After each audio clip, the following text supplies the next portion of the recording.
Me, and a childhood friend of mine, I'll call him Ethan, were out in the forests of Maine on a short camping trip. We both were fairly experienced. However, this was Ethan's first time going to this spot. I'd been there plenty of times before though, so I knew the area pretty well. We backpacked down a several hour-long trail to get to a clearing in the trees that we stepped camping.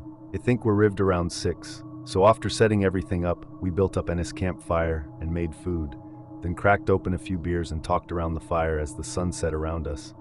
It was a chill, enjoyable night. I want to say around 2 hours into the night though, Webeth heard what we thought was something moving around just outside of our campsite, like in the darkness past what our campfire was lighting up. We looked and saw nothing, and for the rest of the night, we heard nothing else. We thought it was probably just the small animals scurrying away. Honestly, if nothing else happened, I never even would have remembered it or thought about it again. That's how insignificant it seemed in the moment. If you're unfamiliar with camping, it might seem strange, but being out there all the time, those kinds of noises happen a lot, and Ariel most always nothing to worry about. Once we had our couple drinks and started getting tired, we called it a night and poured out the fire, then got in our tents and fell asleep. In the morning we woke up early as this spot was good for areas, and that reason is because there was very secluded private pond just a half mile through the woods from the campsite. Nobody knew about it because the trail didn't actually lead to it. It was really nice though, having a mini waterfall and small river running through it. We spent most of our morning there, like a whole 3 or 4 hours. Eventually we headed back to make food and rest for a bit. Then took a short nap again though around 6. The sun was getting lower and we hadn't collected any firewood yet for the campfire. Most of the dry sticks lying around the camp we used up last night, so I had to do a little more searching to collect what we needed.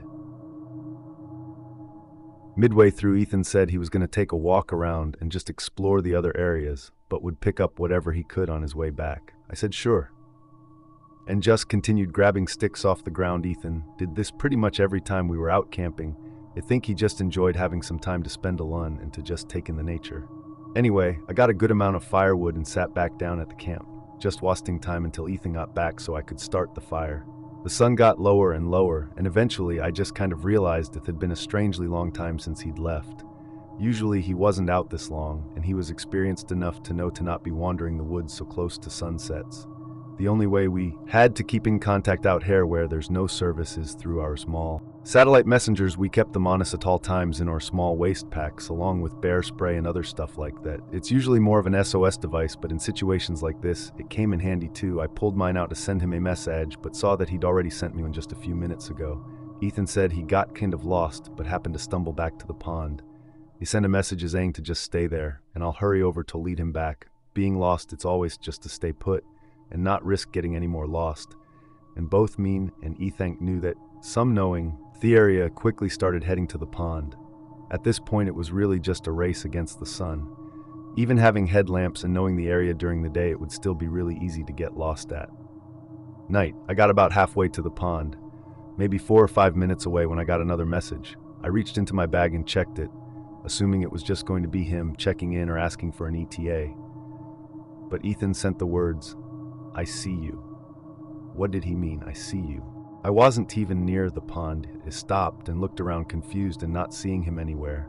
I said I wasn't there yet and didn't see him. Slightly worried, I started moving faster, basically running to the pond. I got there quickly, running up to the tree, and before the water, Ethan wasn't there. From where I was, I could see the whole tree and around the pond, and he wasn't anywhere around. I felt blood rush from my face and pulled the messenger back out. My last message saying that I didn't see him hadn't been opened. I called out his name, hearing my voice echo through the trees. The sun was nearly gone and the forest was getting quieter and darker. Maybe he already started heading back, like he somehow remembered the way. I don't know why he would, but where else would he be? With the daylight practically gone, I knew it was safest for me to head back and figure things out. From the camp, I didn't start the fire yet, so if I waited too long, I'd never be able to find the campsite in the dark. I began walking, feeling uneasy as I moved through the trees and felt the woods get darker and darker. All I could think about was the ominous last message he sent. It was nearly pitch black by the time I was a minute or so from the clearing, but then I saw something, a flickering orange glow right from where the campsite was.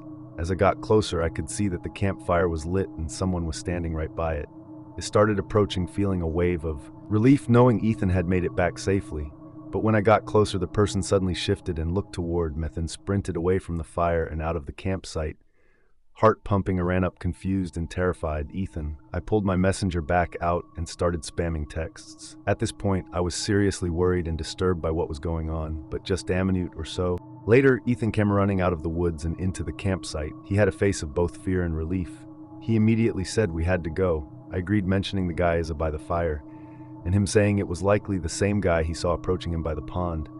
He said he thought it was me until he got closer and realized it was someone else. Apparently then Ethan tried asking if the guy knew how to get back to the trail, but the man didn't respond. He just kept walking forward, revealing a really unsettling smile across his face, and according to Ethan, something about him looked really off, like his face was uncanny. Something just wasn't normal about it. This sent them into a panic where he just ran in the direction he thought was most likely toward the campsite, getting lost again, but eventually seeing the fire and going toward it. We packed and left. The hike back was unnerving to say the least, but we did manage to get to our car and leave. This event made me think back on the whole camping trip, remembering the movement we heard outside of our camp on the first night, and just putting all the pieces together. Likely the man that was out there was watching us the whole time, waiting for one of us to be alone. Even just thinking about his presence outside of our campsite, as we were talking, sleeping, and everything completely unknown, Taos is extremely disturbing. We still talk about that camping trip every now and again, but never planned to go back to those woods. Story 2 by Anonymous. I was taking a short getaway alone to an Airbnb about 6 hours away from where I lived. I didn't choose it for any reason in particular. I just opened the map on Airbnb and looked for something cheap and somewhat elated in a smaller town, just so I could get out of the city and enjoy some quiet for a few days. I didn't actually care about how nice the town was because I planned to be in the Airbnb pretty much the whole time. The house I booked was alone, in a small forest inside of this really small town, and it was the only house listed on Airbnb for that whole area. The good price reeled me in though. It made the drive mostly through empty wooded roads until I got to the house. I guess it was more of a cabin though, if I'm being honest. It was older and surrounded by trees with no other houses or buildings in sight. I opened the creaky front door and brought everything in.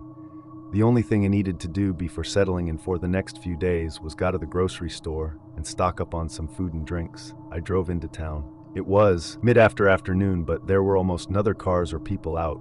Maybe it was just because I was from the city, but even for a small town like this, it felt like I was driving through a ghost town. And when I walked through the grocery store, it was just as empty. The few people I did pass by, though, gave me strange cold look, following me with their eyes as I passed by them. It almost felt like they all somehow knew that I wasn't from here and they didn't like it. It was really weird. I got what I needed and headed back to the cabin, but then I think I'd mostly decided that I was just being paranoid over nothing. There's no way those people actually cared who I was just some random person in a grocery store. It shook it off and felt better knowing I wasn't going into town for the rest of the trip anyway. I unpacked and watched TV in the living room that whole night, and the next day was nice and quiet. That following night, though, it was pouring outside. A storm had rolled in and didn't seem like it was going to stop or slow down anytime soon. I was cozied up inside, of course, laying on the couch half asleep, when there was a knock at the door to the cabin. I shot up and looked at the door.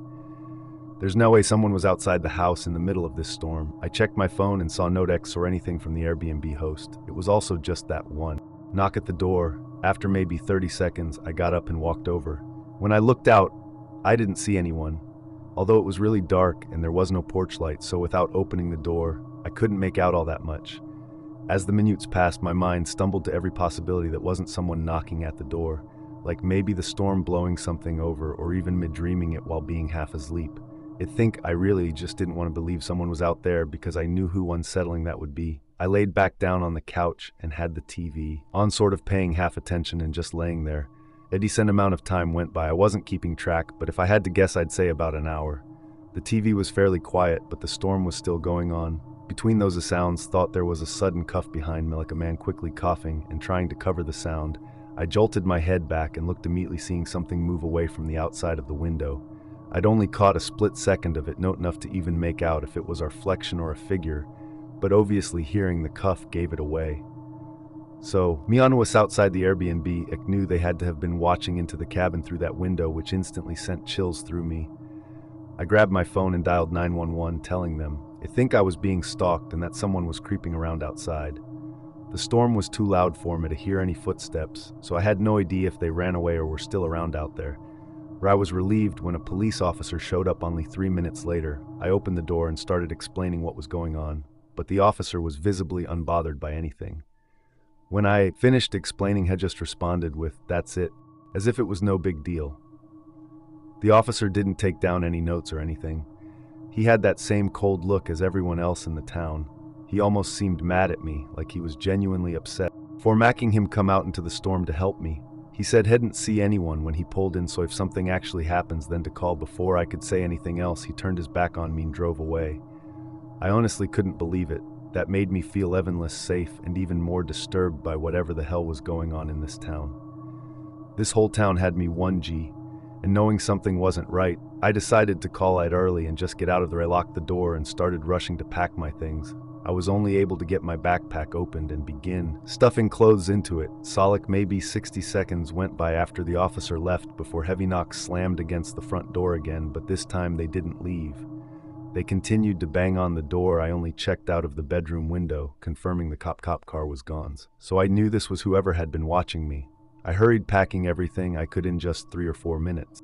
I thought about calling the cops again, but honestly, it felt like it would somehow only get me in trouble, or that the cop would somehow take the other guy's side even if he'd catch them. But then they suddenly stopped knocking. The storm felt like it got increasingly louder. I couldn't hear if they left or not, so I quietly walked up to the door and looked out. Eyes on nothing. Noon was out there. I knew I needed to leave whenever I had the chances, so I had my backpack on and my car keys ready. I was at the door for about a minute or so before I just happened to glance back. And again at that same window I saw something move. I knew this was my only chance to make a run for it, as Wong opened the door and fled out of the cabin into the storm. My heart was racing, knowing the person was probably running around the house to get to me. I got in my car, turned it, and then pulled out of the driveway. With the heavy downpour, I couldn't even see more than 10 feet ahead. So I don't know if they had chased me or not. They could have even been right behind me, running up to the car as I pulled away, and I wouldn't have been able to see them. I drove down the forested driveway until I got there, then left town and drove all the way home without stopping. That was the most unsettling and creepy experience of my life. And I think it's worse because I don't know why any of it was happening, or even who it was creeping around the cabin, watching me through the windows and banging on the door. I keep thinking about the weird feeling I got in that town, thinking maybe people knew that the cabin was an Airbnb, and them having outsiders. For some reason they went to extremes to get rid of me. It almost gave me the feeling that I was in the middle of a town that was all Eva private cult or something. If I decided to stay that night, things might have escalated past the point of no return. Luckily, I didn't have to find out those stories by GS. This was just 7 or 8 months ago. My friend Josh was a buddy of mine that I'd been close friends with since senior year of college, so about 3 years at the time. We were really close that last year of college, but do everything after college, I ended up moving to Acity about 3 hours away from him. We hadn't seen each other since then. So well over a year, but remained in contact and still really good friends, constantly staying up late gaming together and texting during the days. Regular stuff like that. But on a Thursday, kind of out of the blue, he called me saying his girlfriend was gone for the weekend and asking if I wanted to hang out and spend the weekend at this place. Weirdly on the call, he sounded like he just woke up or was really tired or something. But whatever, I had no plans that weekend and hadn't had a chance to see him for a long time. So I said I'd better spent that night packing, and on Friday morning I drove down. The drive took up most of my day because I had to make a couple stops, pick up some drinks and whatnot. But at 4:30 I made it to his house. This place Josh and his girlfriend of 4 or 5 years had rushed to buy right out of college. They both already had jobs and everything, and the house was super cheap. Old for sure, but cheap nonetheless. It was kind of trashy and out in the middle of nowhere. 30 minutes from the college, we went to not really in a neighborhood or anything. I went up and knocked on the door, then knocked again. I think I was waiting outside for a whole 5 minutes before he finally answered the door and invited me. And immediately I noticed how different he looked. He had this really tired expression covering his face. He usually had a ton of energy, so this was kind of strange. I thought maybe he was just having an off day or something though. We hung out and played some Xbox for a bit and having a few drinks, mostly just catching up and hanging out like we used to. Still, Josh was noticeably a lot different than he was just a year ago, or even when we'd game online. In person though, he acted like completely different person altogether. Honestly, it kind of felt like he didn't even want to be hanging out with me. Again, I thought they had to have just been having an unusual day. I mean, well, have them. But as it got later and before drinking too much, it threw it out there that maybe we should just hit the hey early, got a bed now so we could be re-energized for the whole day tomorrow. but through his droopy eyes and tired, growly voice, he said we should stay up tonight. It seemed like he was barely even able to stay awake. So this was getting really weird. And the more I said that we should just go to bed, the more pushy about it. The guy agreed to hang out for another 30-ish minutes. But during that time, it was really awkward. He was clearly too tired to even hold a conversation. So most of the time, we were just sitting there in silence occasionally, sipping on our beverages. It honestly felt really uncomfortable, like I wasn't even sitting in the same room as some of my friends. I wondered how this was the same friend I once knew and hung out with all the time, and why was she only acting like this in person? It tried asking what he'd been up to and how everything's been, but avoided any questions like that. Eventually, I had to get some sleep, and even though he tried pushing me to stay up, I refused. I was pretty worried about him and a little creeped out, to be honest, but hoped things would be more normal tomorrow. I went into the spare bedroom to get ready for bed, but something was off about it. The whole room was empty. There was not a single thing in the reside from the small bed against the wall, and just as strange, it looked brand new, like it was bought specifically for me coming over. By now, I was beginning to consider that I was overthinking everything. Still, I really just wanted to make sure Josh was okay, so I sent a text to his girlfriend. Like I said, they'd been together for 5 years, and we hung out together a few times during college, but I didn't really know her that well. I only waited a couple of minutes before she responded. All I'd said was that Josh was acting a little weird and seemed out of it. So I asked if she noticed anything recently as well, or if she might have known why he was like this right now. She said that they've been broken up and that she'd moved out 4 months ago and had no idea what I was talking about. What I was actually in shock. Why did he lie about her just being gone for the weekend? And why'd he have me come over so suddenly now and not months ago? Things weren't adding up. It still didn't explain why he was acting so strange, and only made me feel like I couldn't trust him even more, making the whole thing more unsettling. Not wanting to sleep without getting answers, it turned back toward the door to leave the room, but froze. In place, I could see a shadow standing right behind the door. After a second, he moved away. It felt my heart start tracing a bit as it moved closer to the door and listened, then opened it, stepping into the hallway and closing the door behind me. As all the door to his bedroom was open, and I could hear him moving around in there. All the lights in the house were off now, but right away, I noticed something on the back side of the door that wasn't there before. It was a mount, like one side screwed into the wall and the other into the door. He had to have just done this, probably hand crewing it. In as I was in the room, trying to figure out what was going on. I didn't want to be inside that house with him for another second.